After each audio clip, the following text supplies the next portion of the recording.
Hello everyone. I promise we'll bring some energy here. I know it's getting near the end of the day. My name's Greg. I'm from Vibrant Marketing, and I'm really excited to be joined by Brittney Goodman from DraftKings. As you just heard, we're going to talk about two really important topics, personalization as well as loyalty. Before we do that, maybe Brittney, you could introduce yourself, talk about your career to date, and your role at DraftKings. Absolutely. Thank you guys for having me. So I started my career here in New York City many years ago, worked for a variety of different agencies in the entertainment world, and then moved over to a sports marketing agency where I was for about 12 years, where I really then got to know the fandom of consumers around sports and how that really drives purchases and loyalty and really their passions. And was able to really work on some great events across the world, from World Cups to Olympics to Grammy Awards to major tennis and golf events. I was very lucky, and recently last year have decided to switch to the brand side, come over to DraftKings, where I now oversee events, hospitality, and gifting for the company to really create that relationship with our top customers. Awesome. So let's start with an easy one. How would you define what an effective personalized experience is? I would say a personalized experience is really about being customer-centric. It's all about putting the customer first. What do they like? What are they passionate about? And really doing a tailored, high-touch experience. At DraftKings, we talk a lot about being the ultimate host. So that is really a holistic approach where we are the ultimate host from the time they're on the app with our best customer service, to having a personalized host there to answer any questions they may have, to being on site and delivering a white glove experience. You know, they get to come on site and experience a trip. Maybe they're going to the Super Bowl, and everything from the time they arrive in the city to the time they leave is completely taken care of. So really making sure that we understand what they're passionate about and are able to deliver on that. You mentioned the idea of a host. Is that incorporating data, and if so, how are you using data to curate those experiences? Absolutely. So data is very important to us. So we have a CRM system, and we have our hosts. If you hit a certain level of our loyalty program, you get a personalized host, and they are able to input the attributes of the customer into our system, which is great because we can find out, oh great, you might be a Jets fan, but are you also a foodie, or are you a Swiftie? You know, what are those attributes that you really like? And I actually just got back from London last night. We took a group to the Jets-Vikings game over in London this weekend. And we were able to go into the system and say, okay, who loves to travel? Who really, is travel a passion for? Who is a Viking or Jets fan, or who is very into football or the NFL? And we were able to pull a list of the top customers that this would really move the needle for and be exciting for. And we were able to invite them on a 4-day experience to London, which was amazing. And unfortunately the Jets lost, but we had a lot of great Vikings fans there as well. And it was truly a one-of-a-kind experience for them, and one that really built relationships, which is our ultimate goal. Hello? There we go. So when you're building these relationships and you're hosting folks like in London, what is some of the data or information that you capture for any sort of follow-up? Like, how do you integrate some of these personalized experiences across all of your touch points? Yeah, so for us, it's really about curating that experience and figuring out from them, what is going to make them come with us for 4 days, right? We often realize that time is our biggest competitor. People don't have a lot of free time, and with that free time they do have, they have family events, they have work events, so how can they be engaged with our brand and use their free time? So we wanted to create something sticky.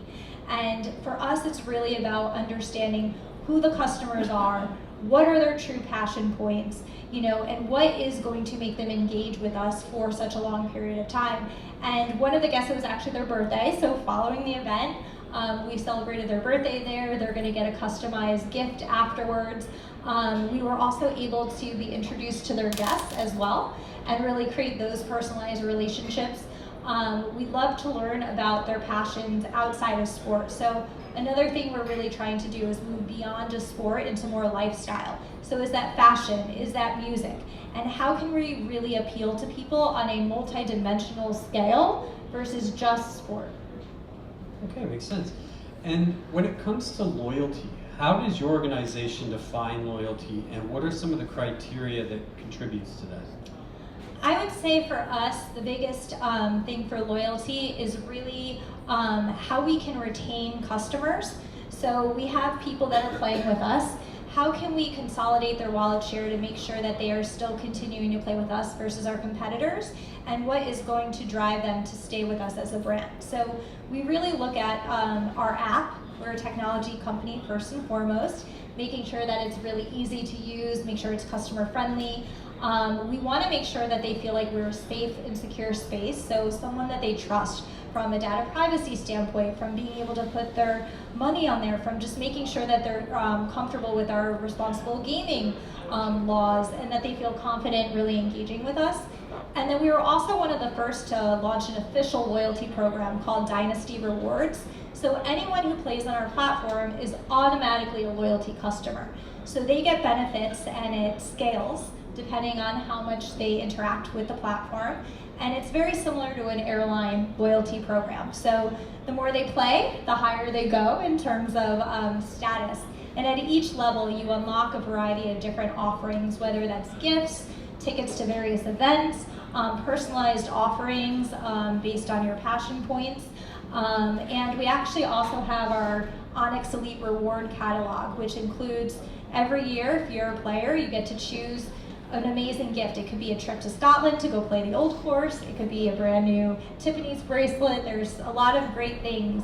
And we're actually launching our catalog next week here in New York, which we're very excited about. So really trying to understand what the customer enjoys, and then creating a catalog of offerings that they can utilize their crowns. So as they play, they earn crowns and utilize those to get additional rewards.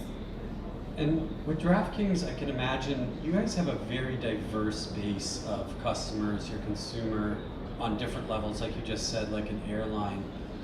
So how do you, I believe when you mentioned when we were first speaking that you do around 200 events per year.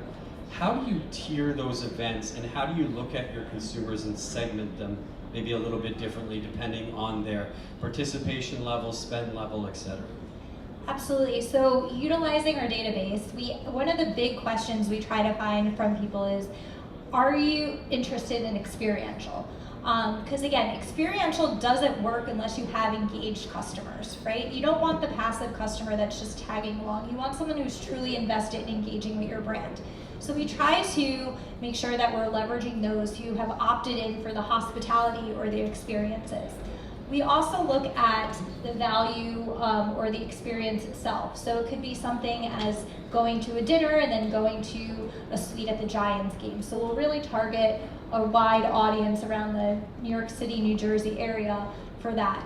But then for bigger events, such as going to the Super Bowl or going to the Masters, we tap in and really look at those top tier customers.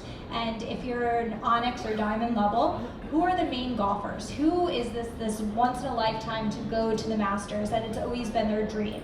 And we really try to target those customers to give them these once in a lifetime experiences, because that's going to create the relationship, that's going to create the memory, and really the affinity to our brand, because we were able to deliver on that once in a lifetime experience. So we really try very hard to do that, and then also amplify that content. So for those at the top tier that get to go to these great events and do these once in a lifetime experiences, we want others to see what they could also be getting. So from an aspirational route, they know, wow, if I continue with this brand and consolidating my wallet, I can also get these perks as well. So besides your CRM, is there any other technologies that you might utilize in your upfront planning? Well, shout out to Steven. We love Steven. I couldn't live without it as an event planner, so thank you. They are absolutely amazing, just organizing all of our data, guest registration, our check-in, absolutely amazing with all that service. I use them. Actually, I was just at the Olympics working at a program this summer, and it was absolutely amazing, the support we received. We also use Ticket Manager, which for us, we have a lot of sporting tickets. I think we do over 50,000 tickets a year. So really being able to understand who we're sending the tickets out, understand if they actually go, the scan reports, the usage numbers, really helps with us with our investment in the different sporting events that we do, and making sure that we're getting an ROI on those investments. How far out do you do any of your planning of these hostings? Like, obviously things can change on a dime, especially in the live sports world. So how far out are some of these hosting opportunities that you're planning what the personalized experiences would be? It definitely starts early. So for major events, we usually start, I would say, about 2 years out. So really getting the basic elements done, so hotels and venues. And then once we get the overarching program down, then we start figuring out the personalization. So identifying who those top customers are, pulling those reports, and really looking at, okay, these are the top 25 people we want to invite. What are their other passion points? Because in today's society, people aren't just sports fans. They also like other things, and we want to build these programs to be multifaceted because that's what they're interested in. And so we want to make sure that if we're going to be bringing a foodie, we're going to do an amazing culinary experience. If we're going to bring a golfer, maybe we go and do a round of golf. We've also incorporated a lot of fashion experiences, and bringing in different athletes that also is very exciting. Some thought leadership as well for those that are maybe entrepreneurs who want to learn more about business. We'll do some really cool fireside chats with people in sports and different CMOs and business leaders. So really understanding the customer first, and planning the actual itinerary around them, probably about 6 months out, and then doing the full-on delivery. But right now, we're full-on for Super Bowl next year. We're looking at FIFA coming up in 2026, and I just finished the Olympics, but LA 28 is going to be here before we know it. So definitely a multi-year calendar. So on that, I thought it was really interesting about the lifestyle piece with sports fans. Is there any emerging trends that you see or you anticipate coming that, or have already just arrived, that you're incorporating into fan engagement platform? Yes, so we're really seeing this whole experience economy really at the forefront, where people are really valuing time, personalization, and creating that emotional connection.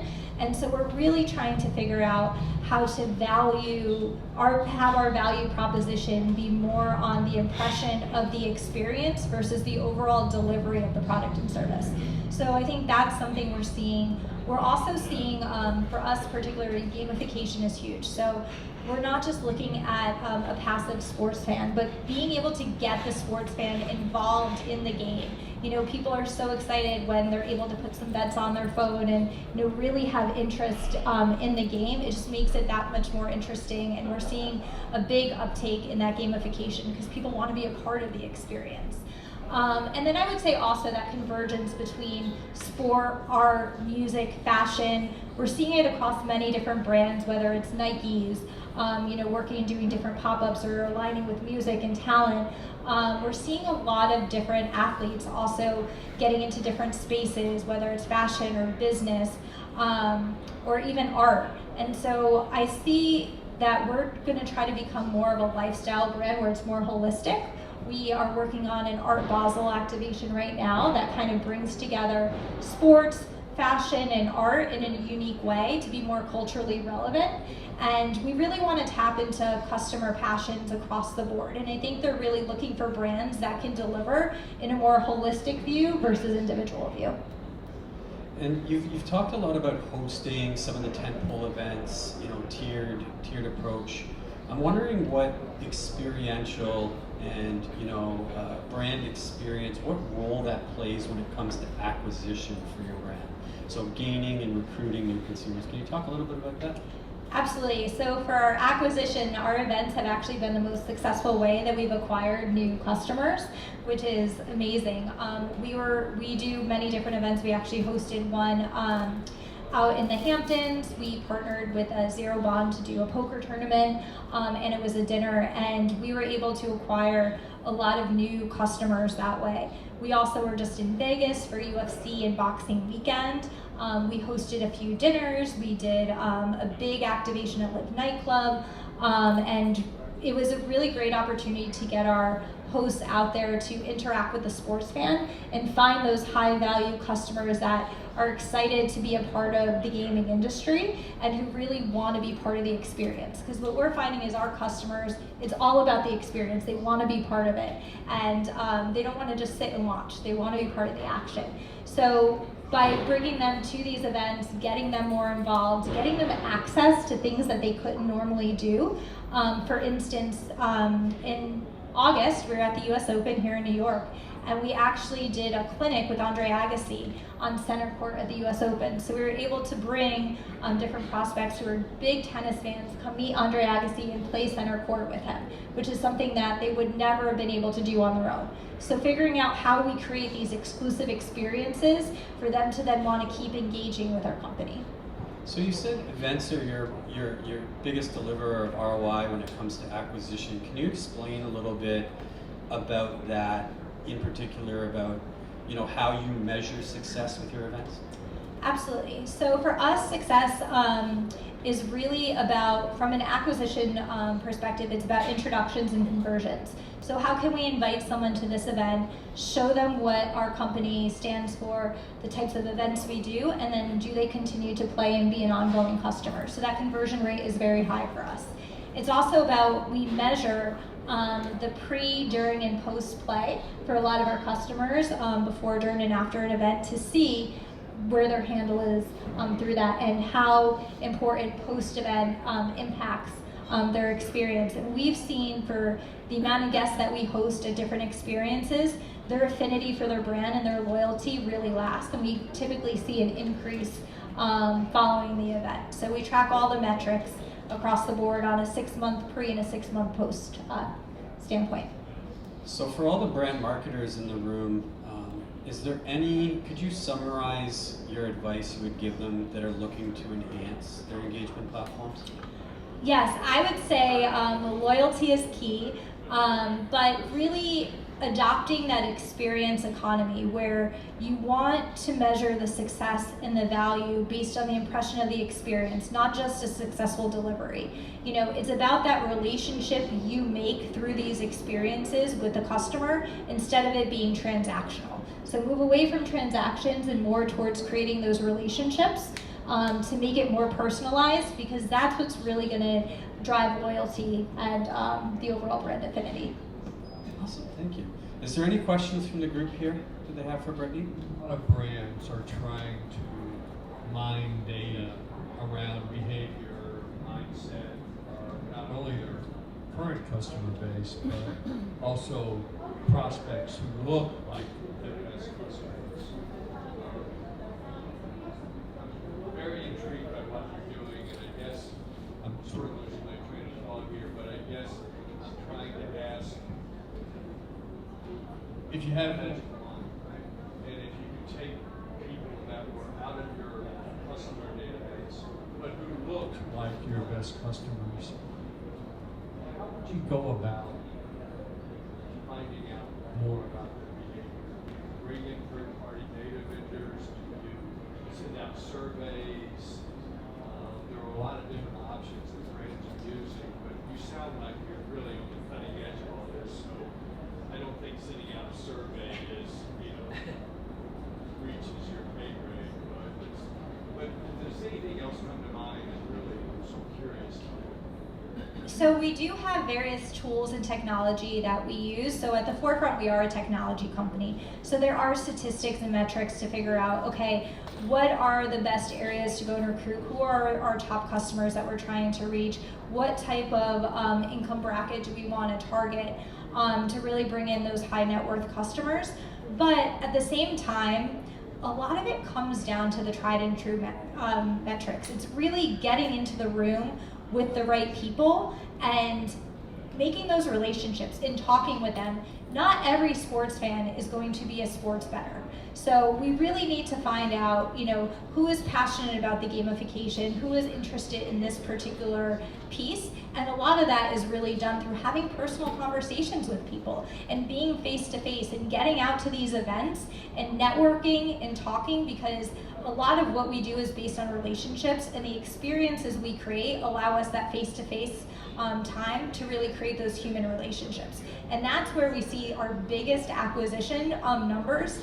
We have a lot of data, we can make calls, we can try to do all this stuff, but when it comes down to it, being in person through these events and creating those human relationships are really what drives the business.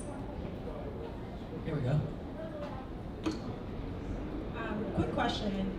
So obviously you guys do a number of events, an extensive amount of events in comparison to some other brands. What I'm curious about is, what is your typical split of things that you're pushing into, so events that already exist versus ones that you're curating on your own?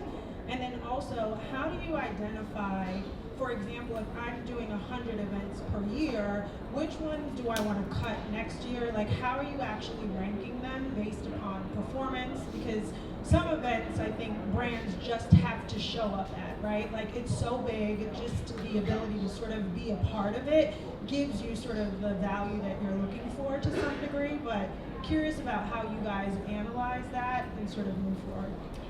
Yes, that's a good question. I would say 50% of them are really driven by our existing relationships or sponsorships. So for instance, like our brand might be a sponsor of the NFL, so we get X amount of suites and tickets. So we have to activate those partnerships because they're contractual. Yes, they're also very big for our customers, but they're contractual. So there's some that we just have to do. We are trying to expand more into curating more of the programs that we just did, for example, with the Jets. We have been hearing from some of our customers that they're really big into ski and winter sports, which is something we've never done before. So we're actually we made a list of 5 test events for next year that we're gonna try. So we're gonna actually do an Aspen ski event next year. We're gonna go to Wimbledon. We're gonna look to expand in different ways based off of the consumer data we've received this year of what unique one-of-a-kind experiences would mean for our top customers. So we're trying to take their feedback that we received and curate new experiences that identify with that and see how it goes. Other events we tested this year, we tested F1 in a few cities and whatnot, and a lot of it really depends on the customer interest and the feedback we've received. We do a lot of polling and we get a lot of data back, and so we're able to figure out where are we going to divest and then where do we want to invest for next year. I'll say the F word, FanDuel. How much of your strategy really, I think it's not capacity in a sense, right? Like, another split related question, how much are you looking to be first to market when it comes to experiential events versus maybe seeing what them or MGM others are doing and maybe iterating off of that and just making it better inside? Yeah, so it's very interesting. So I would say FanDuel and DraftKings are probably the two most well-known in the industry. And we actually have very different strategies, whereas FanDuel really focuses more on the promotions and the marketing and the free bets. And we took the different approach where we're really focusing on the experiential around our VIPs, our top customers, and focusing on the experiences and the events and going big on that side. So we've actually taken 2 separate strategies.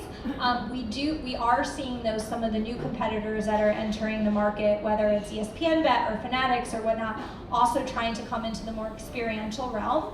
But we really believe that focusing on investing in our VIPs, in their interest, in their passion points is what is going to differentiate us. We're actually also looking to redo our loyalty program, so we're going to be relaunching it this January to expand the benefits and also figure out how we can deliver to our customers additional value. So we know travel is really important. So can they cash out their loyalty crowns for airline rewards or for hotel rewards? Can we work with different brands to get them subscriptions to different media outlets? Can we help partner with them with different brands where they cash in crowns for various gift cards? So how can we expand our loyalty program to really deliver on what our guests want? And that is something I think that is very different, this loyalty program, than FanDuel, who actually just launched theirs, I think, a week or two ago. So they're kind of coming up behind us on that. But we're really excited about our strategy to really focus on the VIP and continue building that out. I love the travel idea. Just putting it out there. Cash in your crowns for airline miles. That's what we're going for. All right, thank you guys so much. I'm gonna